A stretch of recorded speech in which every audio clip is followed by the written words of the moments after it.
Hello and welcome to yet another episode of the Women's Cricket Podcast, a show where we talk about all things women's cricket. It's episode 27. We've got Neha joining us like always, and fingers crossed the internet will not give up on me this time around.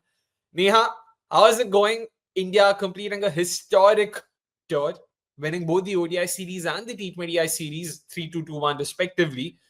Hai maza to aa raha hai. I mean, it's been a fantastic tour for them, something that probably none of us even expected that way. Hi, Akshay. Really pleased to be here on episode 27. And what better note than India, right? Registering that sort of a historic series win, literally in your own words.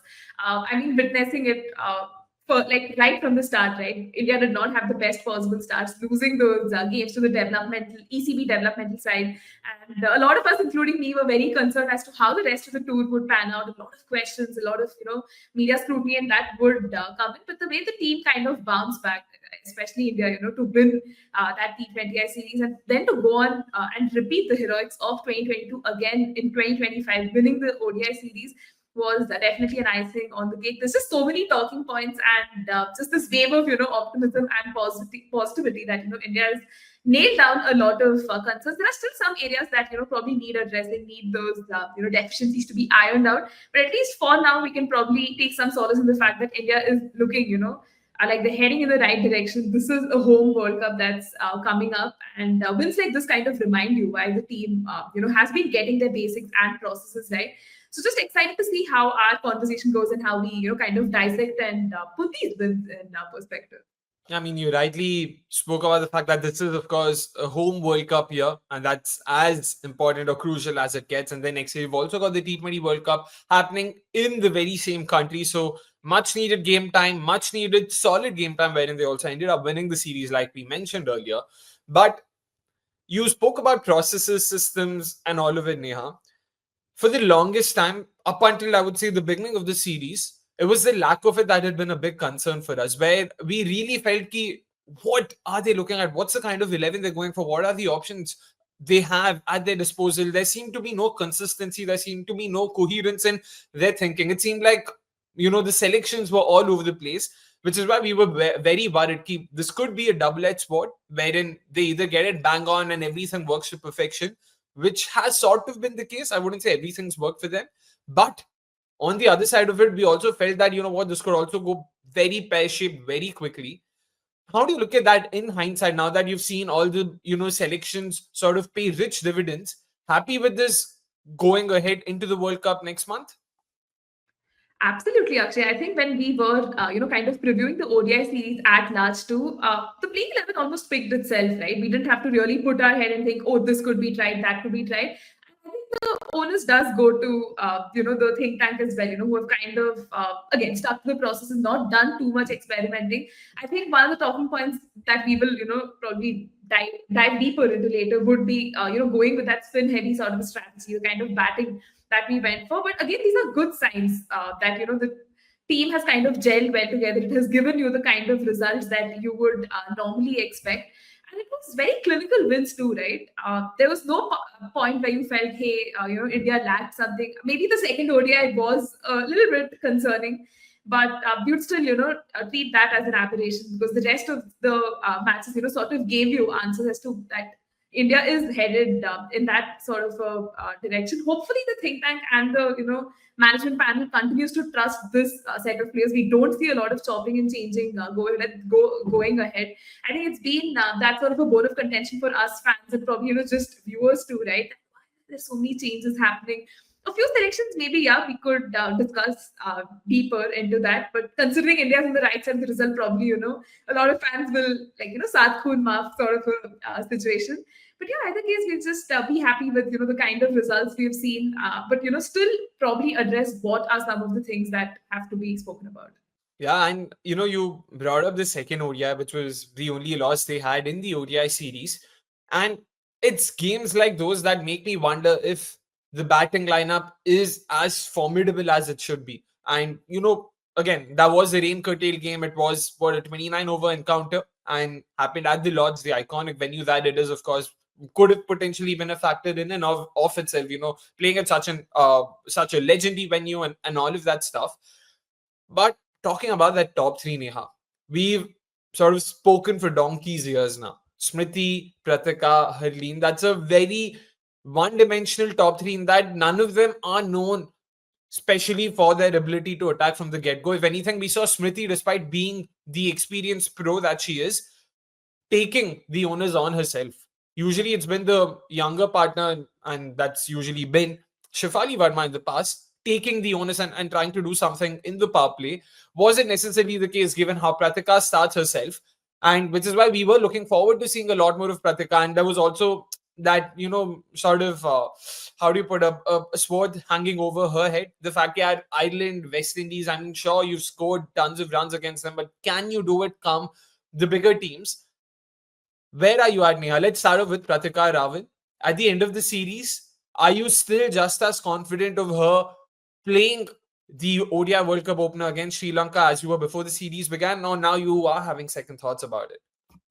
Actually, honestly, this is such a difficult one. There's no straight answer to this, right? So let's probably start with the timeline here. I think Amol sir himself, right, in one of the press conferences had spoken about Shefali still being in the scheme of things and how the team management is still considering her. I'll be very honest with you. The first thought that came to my mind then was, wait, him publicly saying this is kind of throwing Pratika under the bus. Like, hey, do you not trust her enough that you're actually considering other players? So that's again my way of seeing it, which I felt again just added that sort of an extra pressure to Pratika, coming in the seats that, hey, she has to actually prove her worth, sort of make a statement and stake a claim, right, in this very competitive Indian side. Come the series itself, we could see, right, the three ODIs that happened weren't the best for her. A lot of people felt, hey, she scored like so much of runs in like 11 ODIs and she's done such a good thing for herself. But then again, we saw that against tougher oppositions, it was always going to be tough because I think this was a point we had spoken about in one of our earlier conversations that, playing against oppositions like West Indies, Ireland, even if you start slow, you can eventually sort of build on the kind of platform you've created and then sort of accelerate. But against teams like England, you will always find it difficult. The going will be tough. And that's where she was kind of exposed. Her strike rate was in the 70s.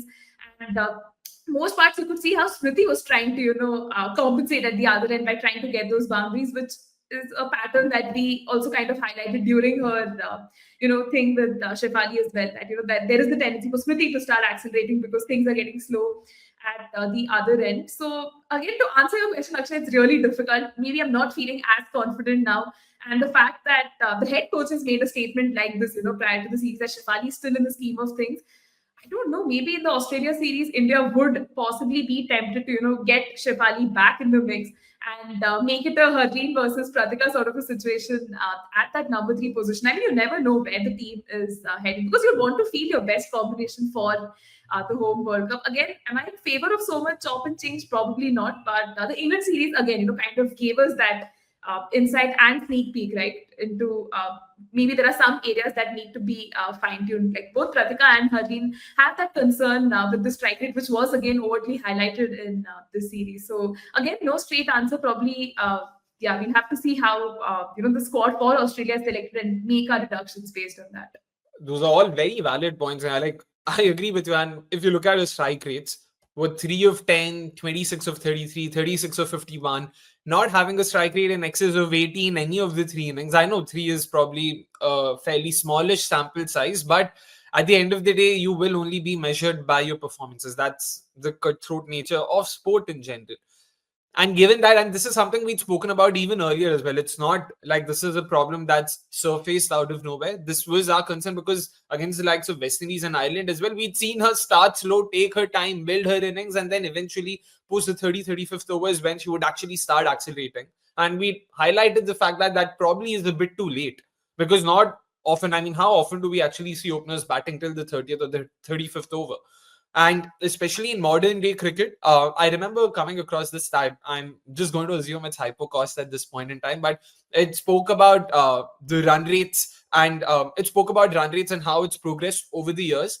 2025 is the first calendar year in the history of women's cricket where the run rate has gone in excess of 5 runs per over. So that goes on to show that women's cricket is also headed in that direction where we'll see more runs, more boundaries, and whatnot. So in this ever evolving format and almost increasing pace that way, you cannot be bogged down by someone who's batting slow. So that's where I hope, I want to say better sense prevails, but I don't know what that is. I don't know what the right call is. They have to just back their gut, back their instincts, back a player, trust them, and hope that they come good for them. Because as much as I want to say Shefali in that sense would make, would be a much better option to pair with Smriti, she herself wasn't at her greatest. There was a reason why she was dropped in the first place. So we're not going to fault the management for that. But now, has Pratika done enough to warrant an axe? Probably the answer to that is still no. I agree with Neha that the Australia series would be key, but that would leave little to no game time for Shefali. And that's where the A tour becomes that much more crucial. I'm pretty sure Shefali will be starting those A tours or each of those A A one day fixtures as the opener. And if she does do well, I'll once again go back to what I'd suggested probably before the Ireland series.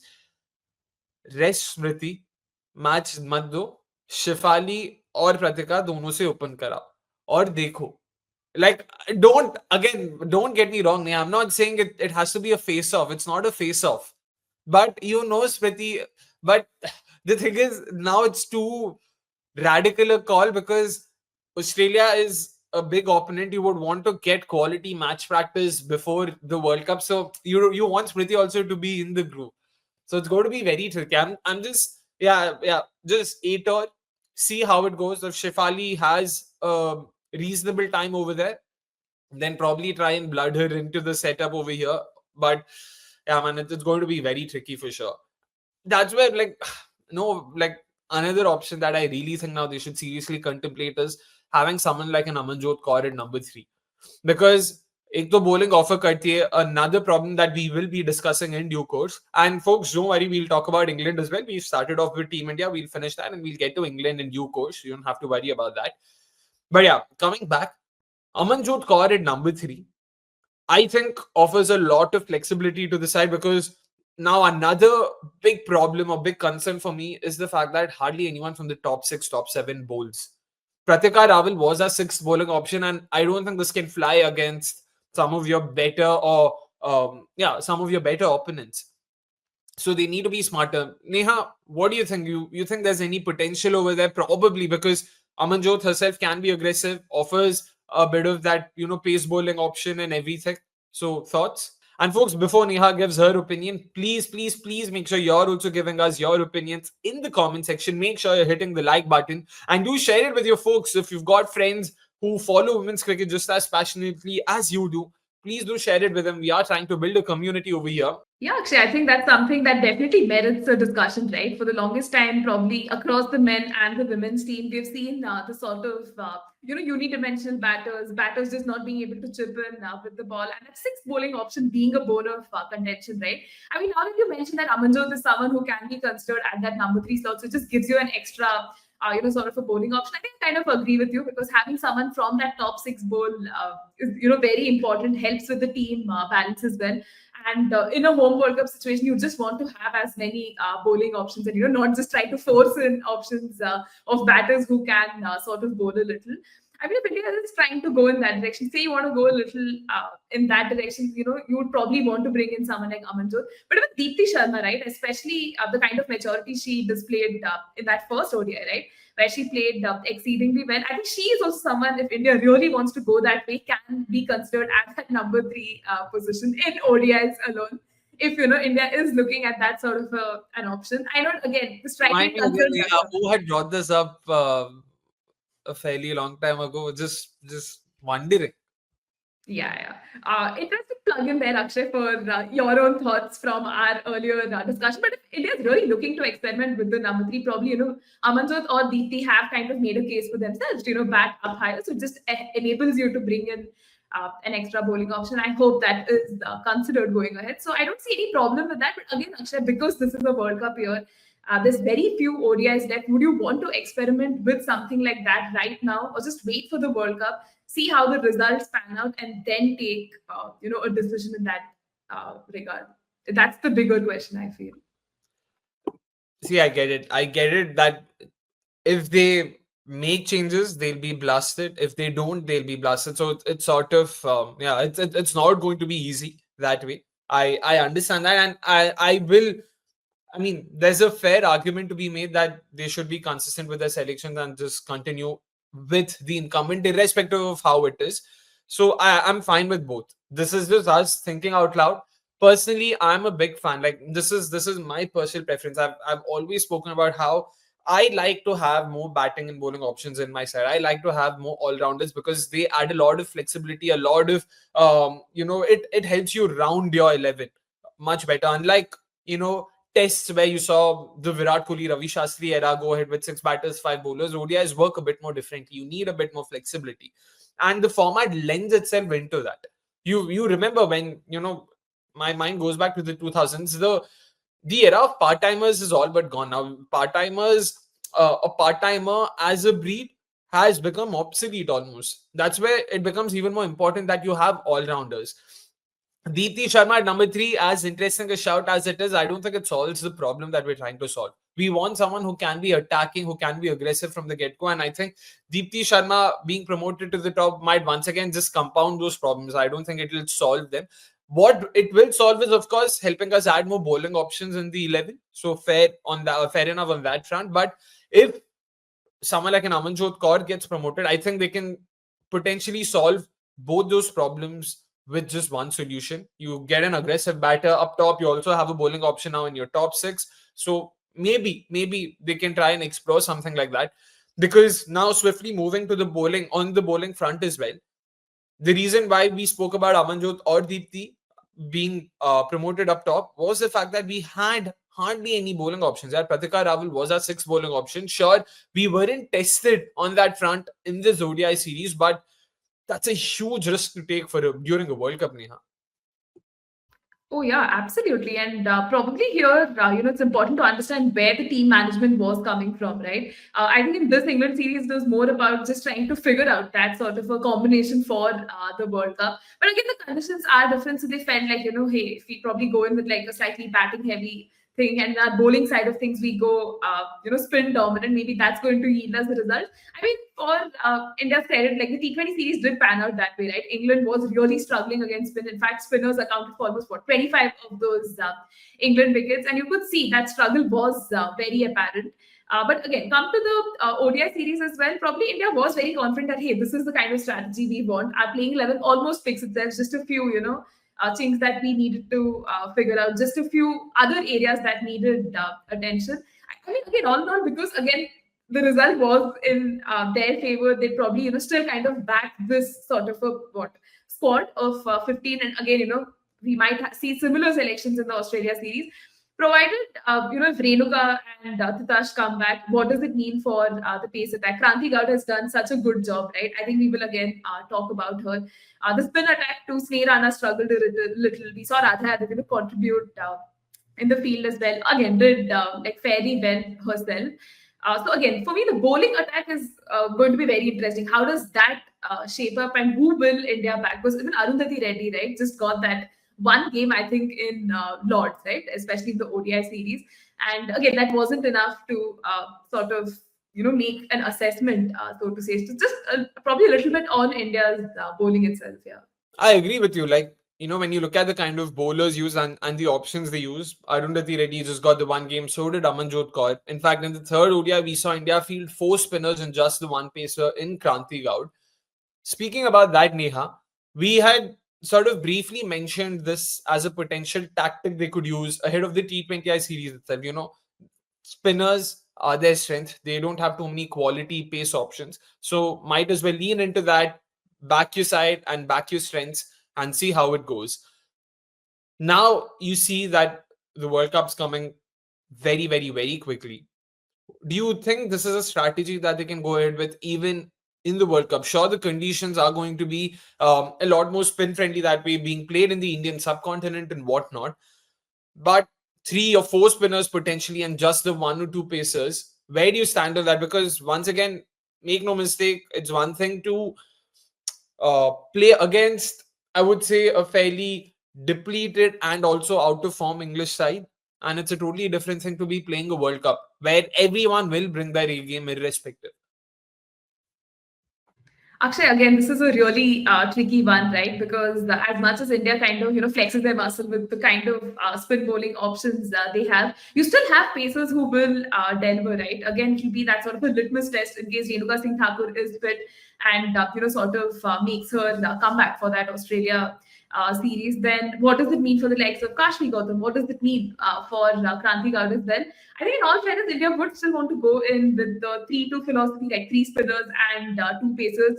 Like, at least that lends in some sort of stability. And probably from that top six, if someone could chip in with a few overs, that could also really help. And that's why probably, your philosophy of having Amanjot bat at number three also could help because it gives you one bowling option from that top six. You can include another extra bowler. At least how I stand on it is probably India should, amp up on their spin bowling department. You have so many options.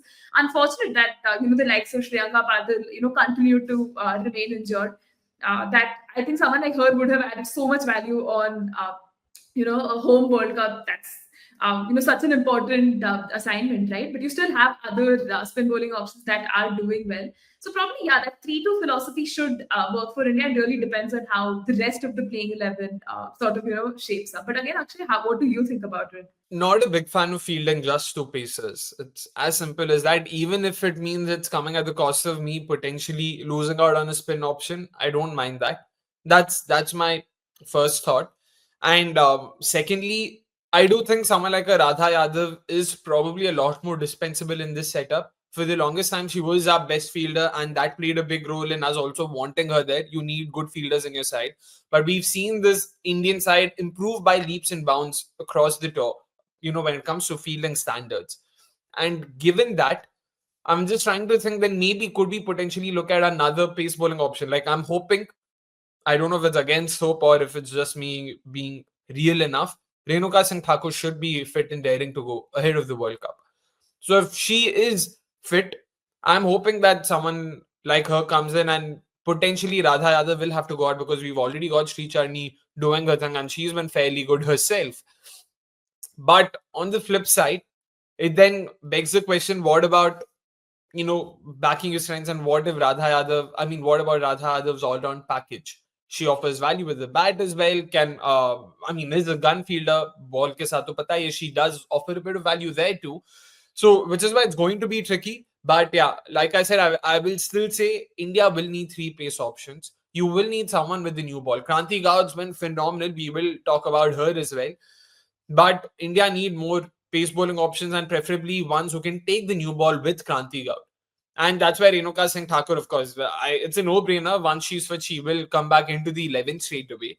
Who goes out, that will be interesting to see. I still think Sri Charni offers enough value with the ball to be held on to. And then you can potentially look at even Sneh Rana for what it's worth, because you've got Deepti Sharma doing, for a potential matchup option if necessary, or otherwise as well. You've got an off spinner on the side. So if they really think they want more slow left armers, then maybe Sneh Rana will be the one going out. But that still does not address the just five bowling options wala conundrum. Gone are the days where you would see rank turners and white ball cricket. So, especially in the last decade or so, last 10 years, I can't think of too many rank turners per se in white ball cricket. So, given that, I would imagine that the surfaces would be fairly batter friendly, or even if there's something in it for bowlers, 250, 260 would be par. I don't think we'll be seeing 150, 160, 180 kind of surfaces. So yeah, pacers for sure. Now, who will they be? What are the options? That's something that's again going to be a challenge for them to discuss, understand who's fit, who isn't, and all of it. Pooja Vastrkar, we don't even know. We have absolutely no update on uh, what the status is of her injury. So there's so many such questions also that need to be answered. But yeah, that's where I'm at when it comes to it. And hopefully, if we get some more clarity on these injuries, then we would also be better placed to give our thoughts on where we are at. But talking about a few individual performances, Neha, it's been a brilliant series for Team India, sure. But even when you look at some of the performances that we saw, Kranti got 6 well. Let's start with that. Can't look past it. Test figures for an Indian woman in England. Bhai, matlab, it's so good to see her do well. Something uh, we had spoken about, ahead of the WPL. I remember right after the auction, we'd all had a chat informally off the record, And from there, for her to first do well in the WPL, all of us remember that piece of a delivery to Meg Lanning, to now her cleaning up the likes of Tammy Beaumont, Nats of a brand for fun over here, bhai. Yeah, I think Kranti Gaur's performance, right, especially in that last ODI, was just mesmerizing. You know, you're literally at the loss of words, reducing England to what, just 8 for 2, and then coming back again and cleaning up England's tail. I think she was just brilliant. The way she was mixing up her pace, you could see the slower balls, you could see those Yorkers in as well. I think it was just stuff of brilliance. I think even Harmanpreet Kaur, right, dedicated her player of the match award to Kranti and said, India for the longest time has wanted this sort of a pace bowler, and our prayers have been answered in the form of you. And that's exactly what Kranti has done. Her backstory, I think a lot of our viewers would be interested in that. She comes from such humble backgrounds, and to make it into such a competitive. I use the word competitive very carefully here. Competitive Indian setup, and to actually make a splash like this, it's just remarkable, right? Our pace bowling stocks for the longest time after Jhulan Goswami was something, we were pondering about, worried about. But, you see performances like this and you realize, hey, hopefully it's not a flash in the pan sort of performances. She's continued to, be nurtured and groomed. Hopefully in WPL as well, we continue to see her perform really well. And in the domestic side of things, fortunately, we had the privilege of watching those knockout matches, being streamed.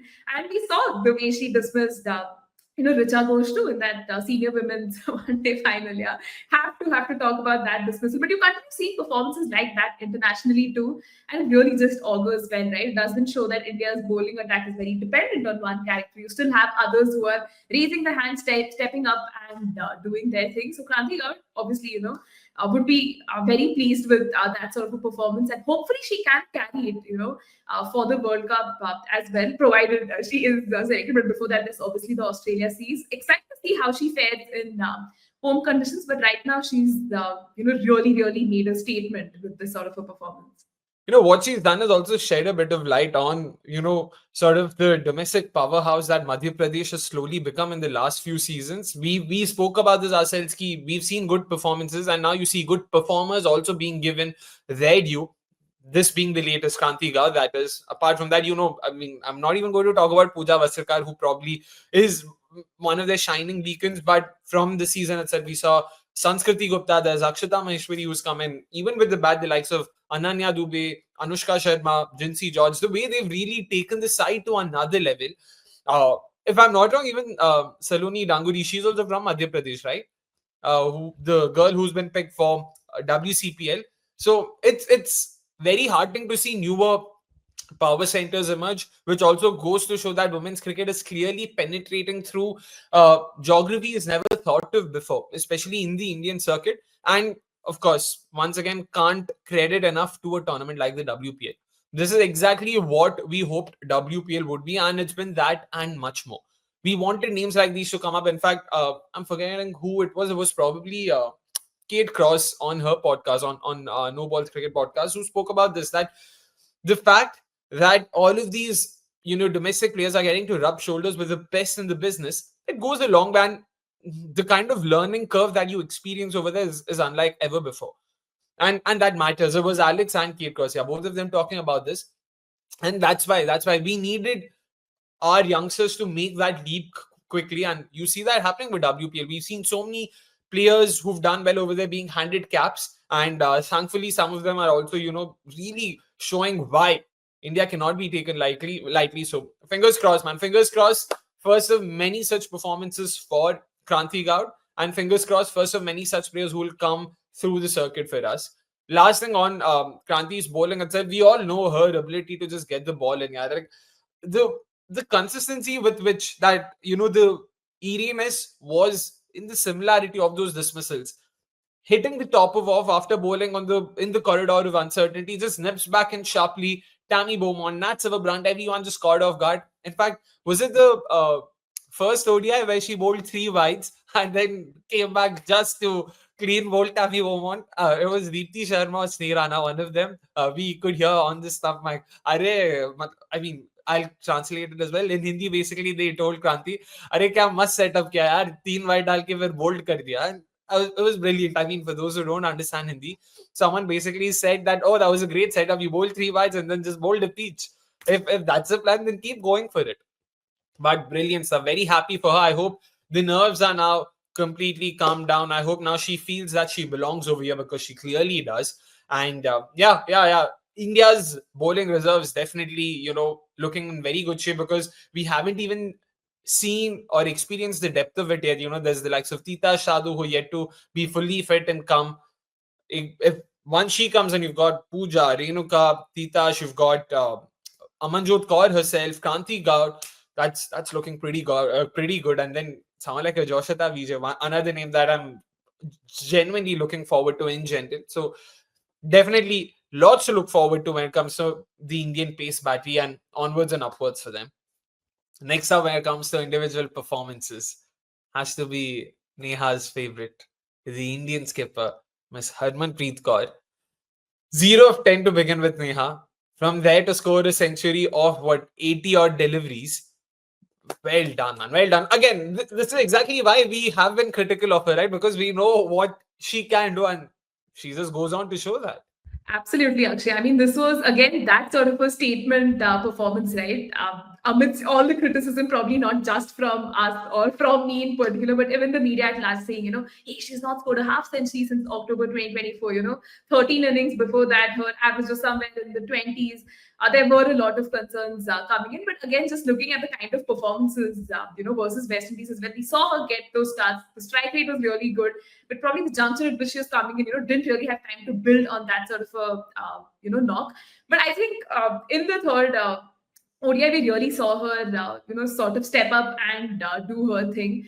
Scoring that much needed century just added so much of impetus to India as well, right? You could see how that surface was extremely batting friendly. And England at one point, with that Nat Blunt and Emma Lamb partnership, could have really stolen the game away from India. But again, just coming back to Harman's knock, it was probably one of those knocks that was very relieving, probably as an Indian fan, probably for herself. I remember coming across one of these stats that in every World Cup year, we see a Harman special like this, where she scored that century, 2 centuries and all of that, and how it really does well for India. So I think again, third time's the charm. Hopefully, we will get to see India on the right side of the result in the World Cup final with Harman, doing her thing. But honestly, a very good performance. A skipper leading from the front is, sights you really, really want to see.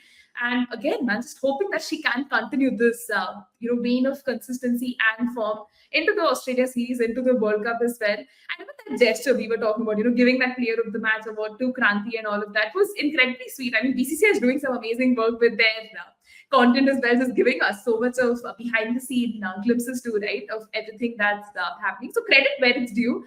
But Harman's knock was definitely a reminder that she has a lot of cricket left in us. And for us armchair critics to, probably just, yeah, dial it down a little sometimes with the criticism, I suppose. Yeah, by the way, yeah, special mention, like you rightly said, first of all, to the whole, sort of video team, production team, whoever it is, bhai, good job on the content itself produced during the content. Again, very pleasantly surprised with how the series was managed, was taken care of, was, yeah, very happy, man. Very, very, very happy. And like you said, Neha, of course, good on Harman to also sort of, dedicate that award and give it to Kranti Gaur. By the way, I mean, मतलब मेरे को तो एक तो समझ नहीं आया how on earth, no offense, Harman deserved the player of the match, but if you were going to give her the player of the match, then the player of the series could have very easily been given to Kranti Gaur as well. This is not a slight at Harmanpreet Kaur, it's not her mistake, just to be clear. What were the broadcasters thinking? Matlab, after a six-fair, how does one not get anything? So it was a bit bizarre that way. And anyway, so good on Harman to have, taken care of it or addressed it herself. Apart from that, of course, last bit, the fielding, Neha. I mean, Harman dedicated these performances also to their fielding coach. Munish Bali spoke about how much effort he's put in to sort of train their players, and she spoke about how everyone's actually been training hard, working hard. The results might have not been shown before, but now we are seeing it slowly. Absolutely. I think the Indian fielding unit as a whole has done really, really well. They'd be so happy, right, with that sort of a performance, because you look at England on the other hand, who have just been woeful, right? I mean, if the T20 series gave us some, insight into what's happening, I think the ODI series just like kind of cracked it open that they have a lot of, areas that they need to work on the fielding front. But India, on the other hand, right, you could just see electric fielding, be it the boundaries. I think Akshay, because you're there, watching the matches too, you can probably just give us your insights too. But then you could see, right, there's like an entirely different mindset with the fielders at the boundary, and even Deepti Sharma, Radha Yadav, all of them, just jumping and diving and just doing their thing. Probably India's fielding is getting amplified even more because of how woeful England were, but that doesn't take away from the kind of effort that's been going back in. And fielding again was that sort of a concern. You want to save as many runs as you can. I think that Nat Silverbrand did talk about how India was just very clinical with their bowling side of things, even with the fielding. Right, when you have an opposition captain as well who's kind of acknowledging it, you've got your processes and your basics right. Again, just hoping India can continue that performance again to the Australia series, to the World Cup, because different stage, different situation. Hopefully, the same mindset and the processes remain. But all in all, great fielding effort.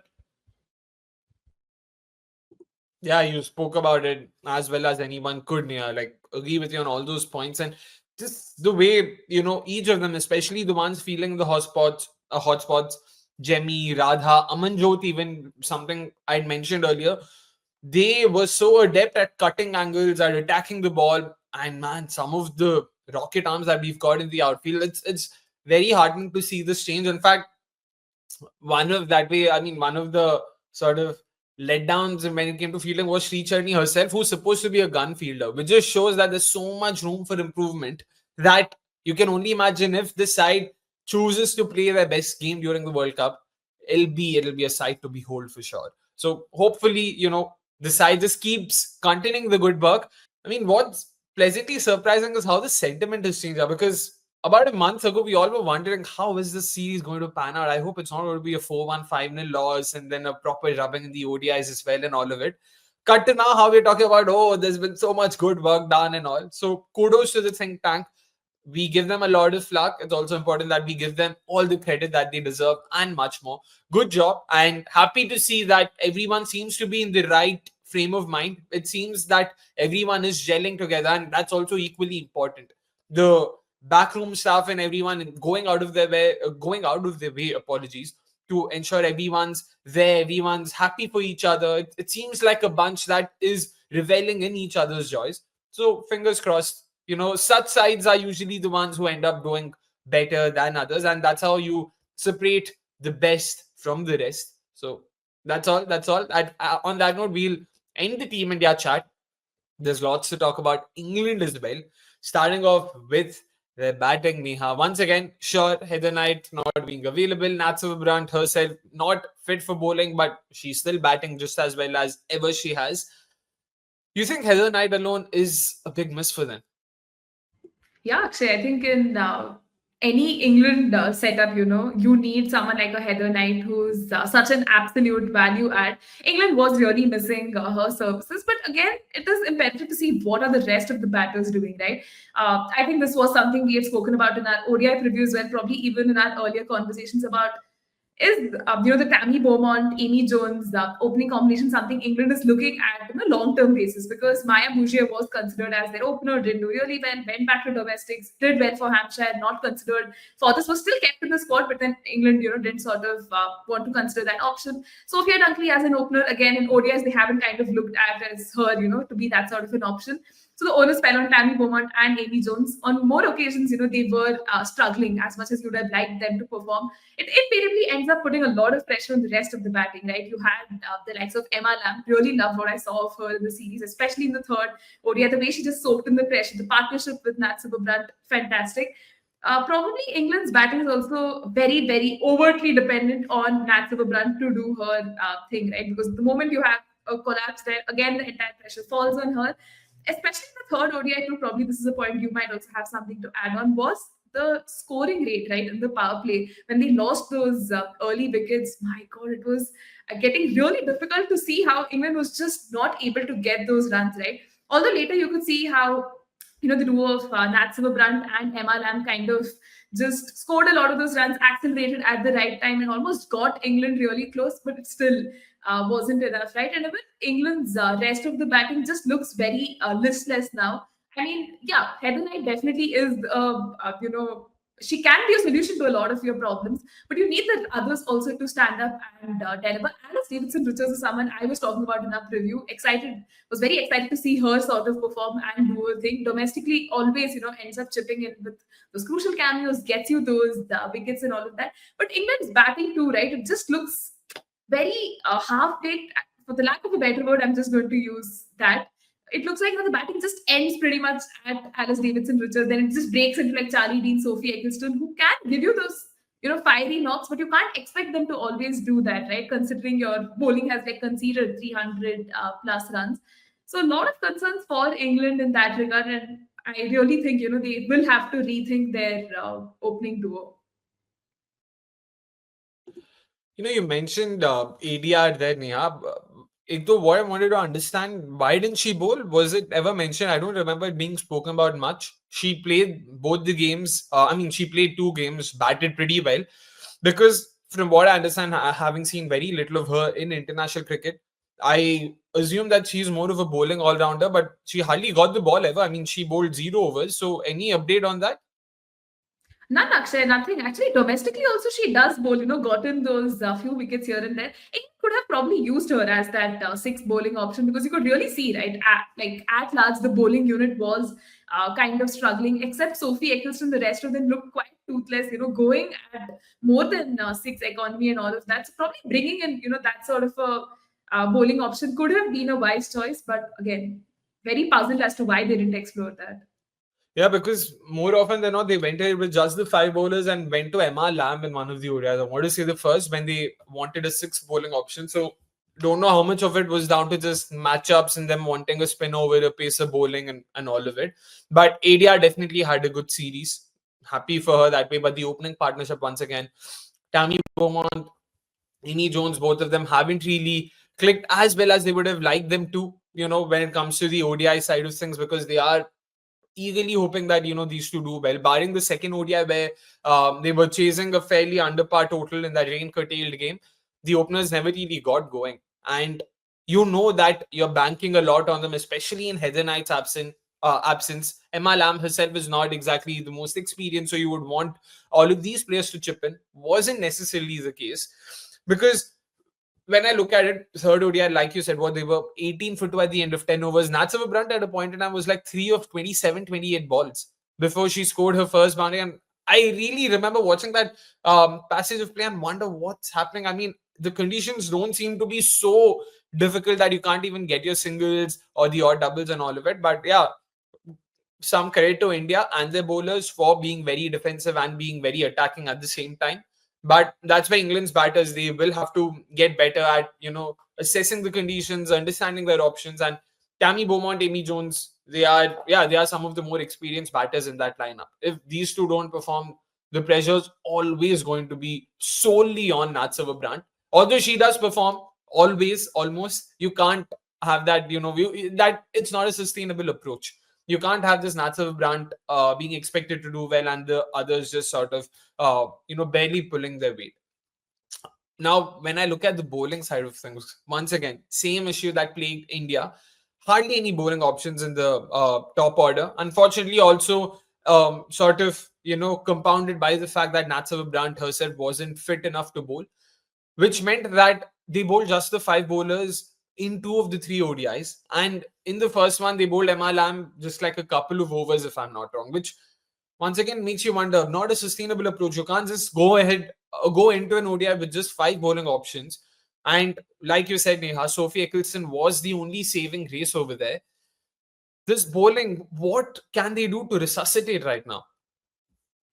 Honestly, I mean, we did talk about the batting, the opening duo not working, partnerships just not working out as much, losing wickets in clumps. Probably just adding to their, woes, it's their bowling side of things too, right?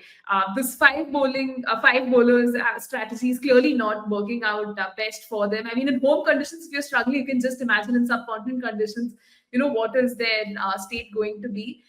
That's probably where, again, like India, they probably can really experiment by having that sixth bowling option. Someone like an Alice Davidson Richards could have been considered. Once Heather Knight is back, probably, they would want to probably, use her services as well.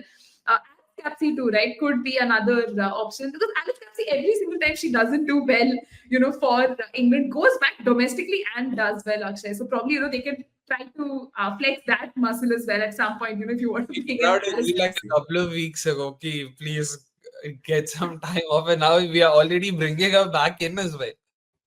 Yeah, I mean, did well for Surrey, She recently did scored like, yeah. So, that temptation does come with that. If you can have anyone from that top six who can chip in with a few overs, that will definitely help.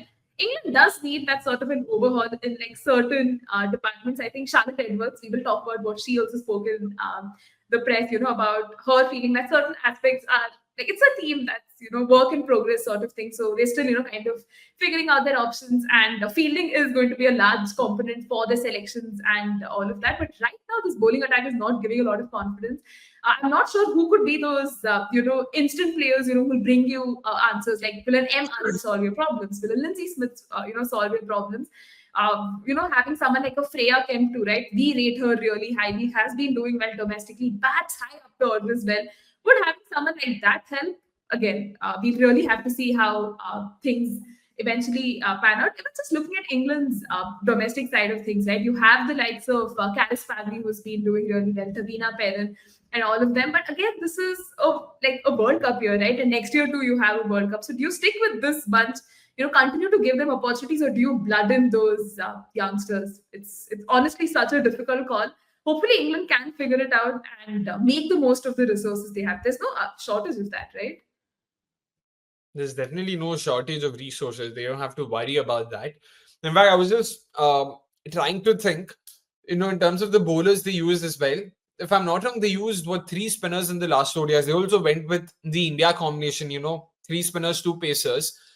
Maybe that played a role in Alice Davison Richards not getting enough bowling. Maybe they did feel that we have to back our spinners. Sorry, not this instead of this.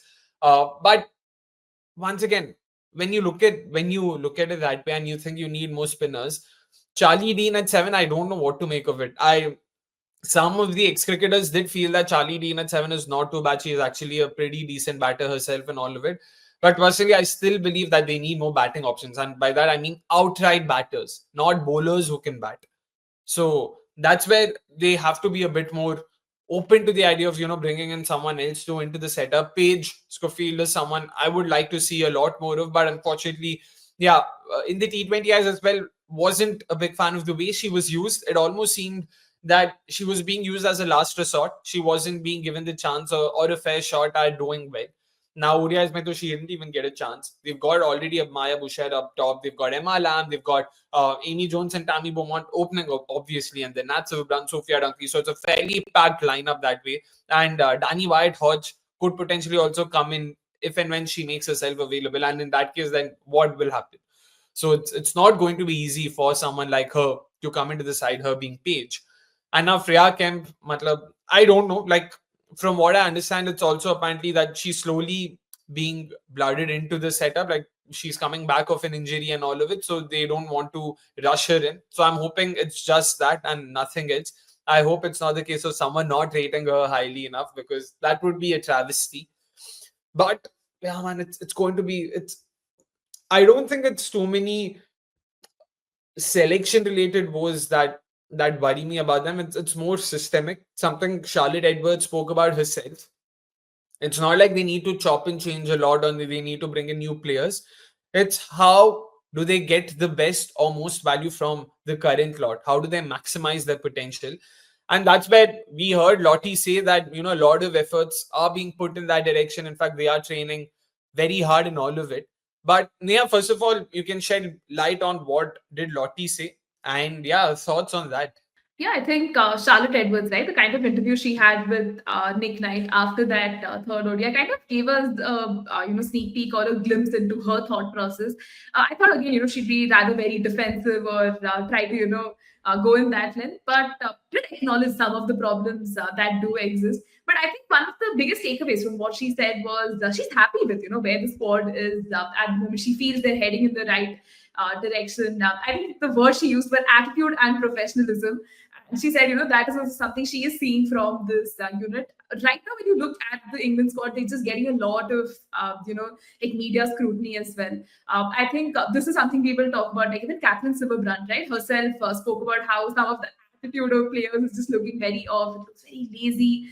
And Nat Silverbrunt, kind of addressed those comments in the presser. She spoke about how a lot of people from the outside don't know what's happening inside. It's difficult to make such deductions and everything. I'm glad they're having such open conversations and probably just discussing what is working and what isn't. Another thing that Charlotte Edwards keeps emphasizing is that changes don't happen overnight. You're going to have to wait and see how things will eventually pan out, right? Because England clearly does not have any problem with talents, right? The domestic circuit is giving them more than enough reasons to be, assured that hey, even if this bunch doesn't perform, we have players who are going to, be a part of the England senior setup at some point in time.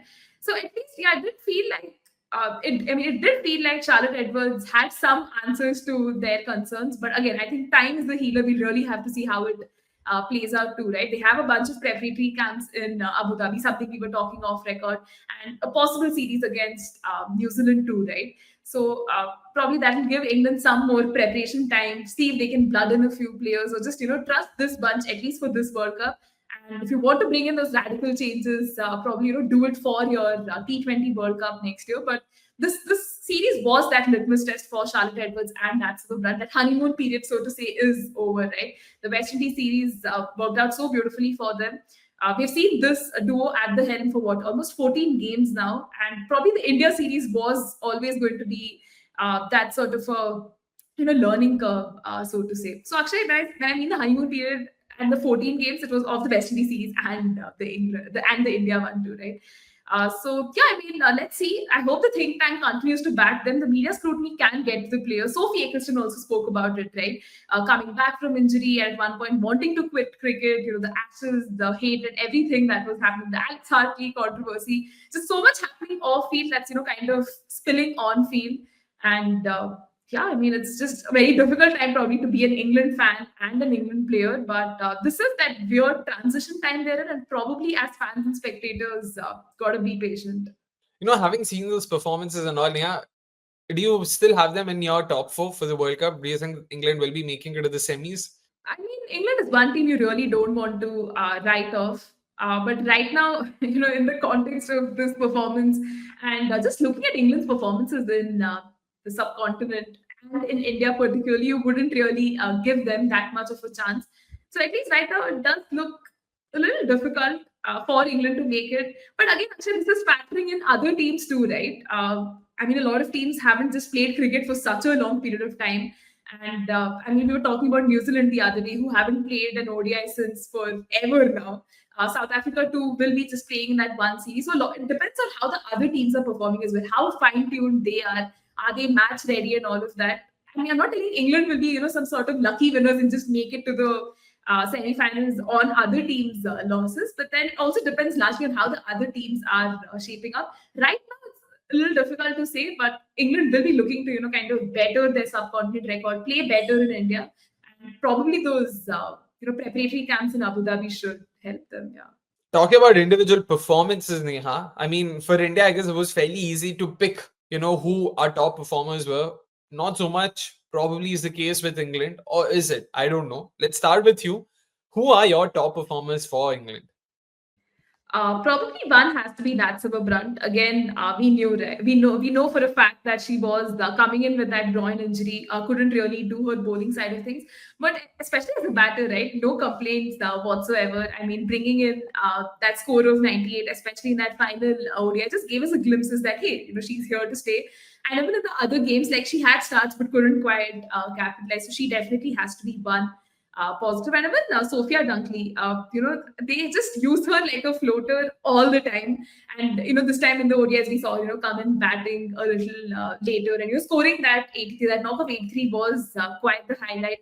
Was happy to see how she was able to just absorb pressure, do her thing. And even Emma Lam, someone I was rating really highly, was so excited to see her and finally got that अरे opportunity. ना, सही है भाई. Yeah, so I, again, was very pleased to see her. Actually, I'm sure you also have something to add about Emma Lamb. But at least these three, kind of really make the cut in top performers, and England will take some positives, I suppose. Yeah, Emma Lam has to definitely be one of the positives there, because in both the games she batted. She came in when England had lost their openers. They were two down for practically nothing. So she was in that rebuilding phase, which is very tricky. She was also facing the new ball herself and was in the middle of a very good spell from Kranti Gaur, from some of the Indian new ball bowlers. Given that, the way she stood up in both innings, in the first one she scored, I want to say 40, 35, 40-ish. And second game, too, we all remember that partnership with Nat Silverbrand, with almost won them the game, if not for that untimely dismissal of Lamb herself and Nat Silverbrand later. But very happy with the maturity she's shown, and that's what they are looking for. And that's what we were talking about, how the experienced players haven't stood up, and it's the likes of Emma Lamb who've actually raised their hand up and done well for them. So happy with that. Another name, just to sort of try and include more names and try and sort of not repeat or make an overlap, I'll go with ADR as well. With the bat, she batted twice. Once again, in both games, she did well. In fact, I don't think she played the second ODI. So in both the games she played, she batted, and in both the innings she batted, she looked very decent. I don't know why she wasn't bowled. Was it fitness issues, or was it just matchup and them looking at the conditions and whatnot? But given that she also adds value with the ball, her batting or her coming good with the bat bodes well for them, because, like we said earlier, England needs more of their top order to bowl, which isn't the case right now, which is where the middle order, low middle order will then be that much more crucial when it comes to adding value with both the bat and the ball. You already have Charlie Dean batting as high as number seven. You've got someone like an Emma Arlett who's batted at number seven for them in the recent past. You could potentially look at Alice Capsey. There's someone like a Freya Kemp who could, also make a comeback sometimes. So they've got these all-rounders, in some sense, bits and pieces, who can offer value here and there in both departments. So hopefully, them all coming together and coming up with a united performance might help them make a strong case for themselves ahead of the World Cup. And actually, probably just to also talk about this aspect, right? The Tammy Beaumont obstructing the field incident, did see quite a lot of discourse on it on social media as well. I tried to read up the rules about it, but again, kind of hit a dead end and was quite confused. But again, do you have any thoughts about like how the incident was dealt? Did the right thing happen? Personally, I felt it should have been given out. If we just stick to the rules and go by what the word is, it was out because she was obstructing the field. I guess but that's where the interpretation side of things takes over, right? Because the third umpire perceived it as not, potentially sort of obstructing a dismissal or something like that, or obstructing Richa Ghosh's view, which I don't know why was that the case. Why was it deemed that way? I was a bit surprised by it, but yeah, because it wasn't like a close call, or it wasn't like she was outside a crease or something, I guess that might have also weighed in on the whole decision making process. But all in all, yeah, if you want to just stick by the word, it was out. It was clearly out. And lastly, of course, there was also Pratika Rawal. Apart from her batting, she also made the news for being fined. She was fined because she indulged or engaged in avoidable physical contact with two of England's players, Sophie Eccleston and Lauren Filer. Neha, we all remember how Pratika Rawal was touted to be the psychology student, psychologist, so she understands, mental games and whatnot. Do you think this was some of that, on display over there, or this was just bizarre? Yeah, actually, I mean, it was very, I don't know, like something you wouldn't really expect from someone like Pratika, right? I mean, again, the psychology background and all of that just kept aside. I mean, she just burst onto the scene as someone who has a very calm demeanor, someone who doesn't get very rattled by the opposition. Again, can't make a lot of inferences just with West Indies, Ireland, and all of that and call it a day. But probably versus England, right? They just managed to get under her skin because it was very avoidable, like the word you used earlier. Like I don't think the contact was really needed, and just it felt very unnecessary. And the whole demerit point that she got, right? In hindsight, I just find it really funny. Probably something she would have a laugh about in the future as well, right? I mean, want to avoid instances like this, but probably emotions just got the better at that point in time. And you know how the England players can get, right, extremely sledgy, and banter can eventually just become very personal too. So we don't know exactly what transpired, but very unbecoming of her. And hopefully, instances like this don't happen in the past, because the public memory is. Like that, they will remember instances like this and all of that. But very interesting to see that display of aggression, if we can call it. Yeah, as long as the results are going their way, I don't think anyone will be complaining about this. 10% of a match fee and a demerit point was the fine deemed fit enough for, for the act, if it can be put that way. But I guess that's that from the ODI series. We've talked as comprehensively, as extensively as we could, I guess, about both sides. Hopefully, we've covered England as well, just as much as we have Team India. Spoken about all things women's cricket, of course, like we promised up top. And before we end, guys, please make sure to hit the like button, and please make sure you also let us know your thoughts on the series. What did you make of it, and all of that and much more. Oh, and before we end, Achanak Se Chamka, there were a couple of comments that were put up last week that were asked to be taken up by us. So let's take them up. Let's have them out. Let's have them out. Yeah, there we go. One is a very long comment from Money. Thank you so much, Money. And the other is a fairly shortish one by Anushka. Let's start off with Anushka and then get to Money as well. So, starting off with Anushka Singh Singer 424, and that's the handle. She says, I'm just going to assume it's a she. Hey Akshay, Neha, love the video as always. I was wondering if you guys had to pick, who do you think makes up the current Fab Four in women's cricket? That's a very interesting question, actually. I mean, we spoke about our all-time 11s, all-star 11s. Fab Four. Oh, who would you pick? Who would you pick? Honestly, Akshay, I mean, haven't really given it a thought, but probably, the nature of question requires us to be spontaneous. Fab Four, let's put it this way, they all have to be young. By young, let's say at least like younger than 28, not very old. Because when Fab Four was also coined by Martin Crew, was talking about the next gen. So let us also talk about the next gen. Okay. So if we have to look at it that way, This is an entirely fresh Fab Four, right? Like young yeah, players. So probably yeah. someone like Shafali Verma, Phoebe Litchfield. Phoebe is a good shout. Phoebe is a good shout. Shafali is a good shout. Laura Wolford, where is she at when it comes to age? I don't think she's very old. 24, 25, I suppose. Oh, I didn't know she was that young. There has to be 26. Okay, yeah. So Laura Wolford, I would probably not have Shafali Verma. I would go ahead with Laura Wolford, Hayley Matthews, Phoebe Litchfield, Amelia Kurt. This would be my Fab Four. Solid, yeah. Yeah. Youngsters, next gen. And yeah, that's a very interesting question. I'm pretty sure we've missed out on a lot of names, but do let us know in the comments about this as well. By the way, great question, Anushka. If you guys And it have could any, be, yeah. yeah, And actually, I mean, imagine this could be probably one of our discussions too, like a standalone discussion on this. A women's Fab Four has never been probably discussed or spoken about enough. Thanks, Anushka. yeah. You probably just gave us an idea for the future. Thank you. And of course, others also feel free to let us know if you have any questions, thoughts, and all of that in the comments. Last comment before we wrap up today's episode from UCO Manikandan M, of course. He goes on to say, it's just a thought, but why aren't ICC conducting an Australia 11, Asia 11, and rest of world 11 tri-series? Because the Australian side has always been a giant in women's cricket. They've won a lot of World Cups. They're unbeatable.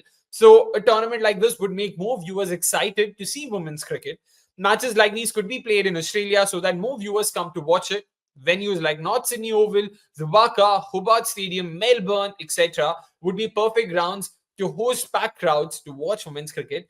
And he then goes on to add or talk about his Asia 11, Australia 11, and rest of world 11. For his Asia 11, he has Smriti and Shafali opening, Chamari at 3, Harman at 4, Jemmy at 5, Richa at 6, Fatima Sana at 7, Deepthi Sharma at 8, Sadia Iqbal at 9, Marufa Akhtar at 10, and Renuka Singh Thakur at 11.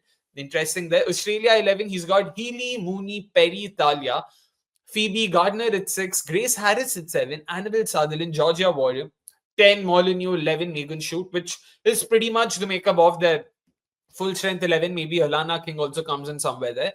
And the rest of world 11.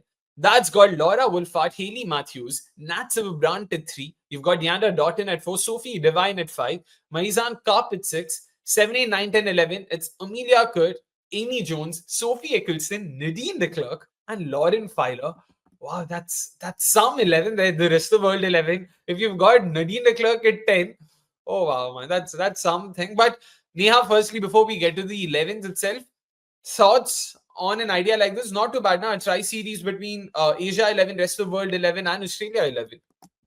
Akshay, it's I think one of the best ideas I've ever come across. You could see me smiling through like the entire thing, right? It came from a place of like genuinity because I think women's cricket could really benefit from having something like this. You know, a couple of exhibition matches between sides like this. I think the Fair Play Global comes the closest. You know, having something like this. But I think the playing 11s and just the concept at large is just so promising. I think Gaurav had also probably tweeted about this or had spoken about, you know, having say tri series and how that could really help the women's game as well. Would love to see something like this also being played out. Such a hypothetical scenario, but you would love to see that, right? Like Netflix dabbles a lot in, you know, like Netflix slam and that sort of thing. Imagine Netflix, you know, throwing their weight behind something like this and this commodity just blowing out of proportion, right? I mean, I would definitely pay money, pay subscription, take everything, and I would watch it. Gazab, Neha. Once again, I love it. I love the fact that you're not talking about just the series. The fact that Netflix, Seedha, the giant that it is, will come and spend their money. Hopefully, yeah. Fingers crossed. Fingers crossed. We're all for watching such games, and I think, yeah, of the multiple hypothetical scenarios we created in the last episode, I think this is probably as real as it gets, or as close to reality as it gets, because this is reasonably possible that way. So fingers crossed we see something like this at least happening. And again, I'm talking about only the test format. I couldn't care lesser about the white ball side of things, because international cricket is already doing pretty decently well in that in that domain, in those formats. So hopefully we get to see something like this, man. So great stuff, Money, like always. And lastly, a tiny but important piece of update. We've just received news that Abhishek Nayar, the former India assistant coach, has been named head coach of the UP Warriors. We'd broken our heads on who could they potentially look at, and there you go. That's the name they've chosen. A very interesting name for sure. Neha, first ever Indian head coach in the history of the tournament.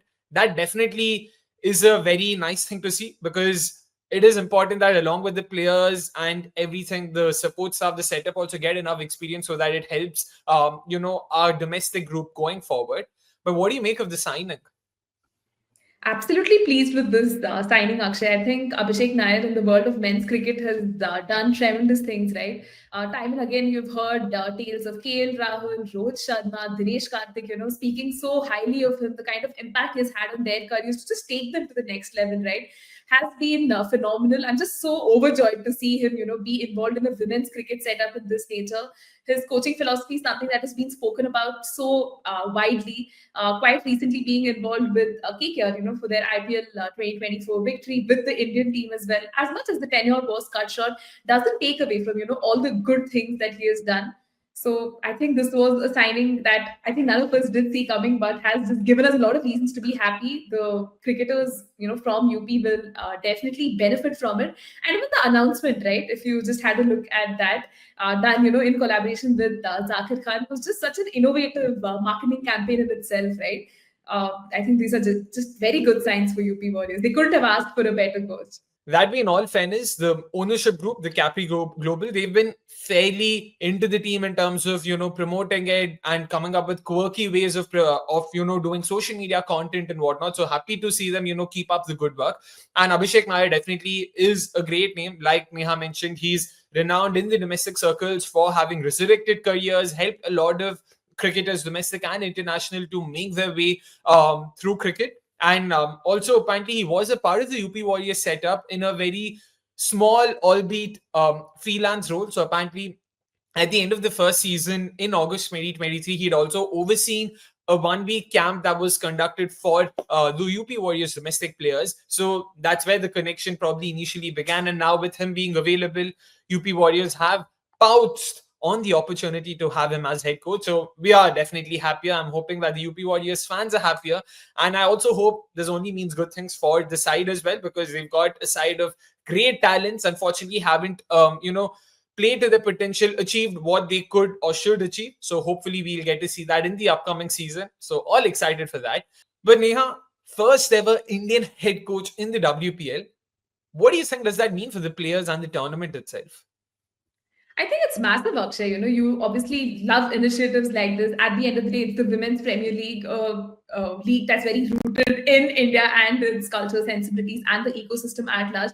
You'd want players to feel very comfortable, right, with the coaches as well. This is not to say that with foreign coaches they were uncomfortable, but this is something we've spoken about. The language barrier, not being able to communicate enough with them, and a lot of players just not understanding, what is being said to them. So having an Indian coach in that regard, just sort of breaks that wall, makes it much more better for the domestic players.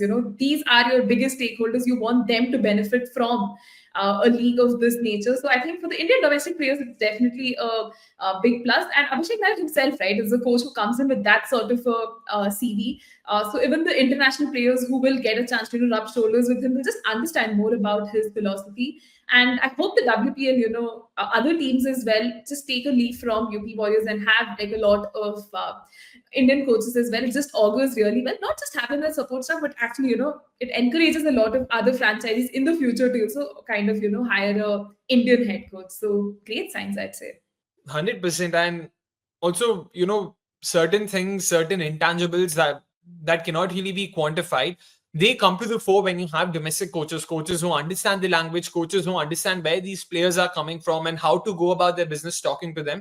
Player management is very important. And that's where Abhishek Nayar actually made a name for himself. Not necessarily as a coach going around tweaking everyone's technique. He was also a great player manager.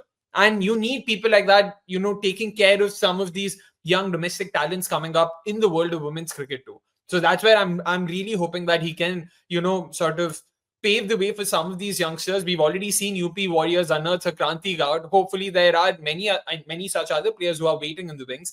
And yeah, Abhishek Nair, who better than him to sort of help them do that? So yeah, fingers crossed. Genuinely hoping that this would be the start of something very special for UP Warriors and Abhishek Nair himself. And folks, all of you, do let us know what are your thoughts on both these comments, on the whole series. What are you expecting from Team India ahead of the World Cup and much more? Until then, it's a goodbye from both of us. Thank you so much for tuning in. Like always, we will see you guys next week, same time, same place.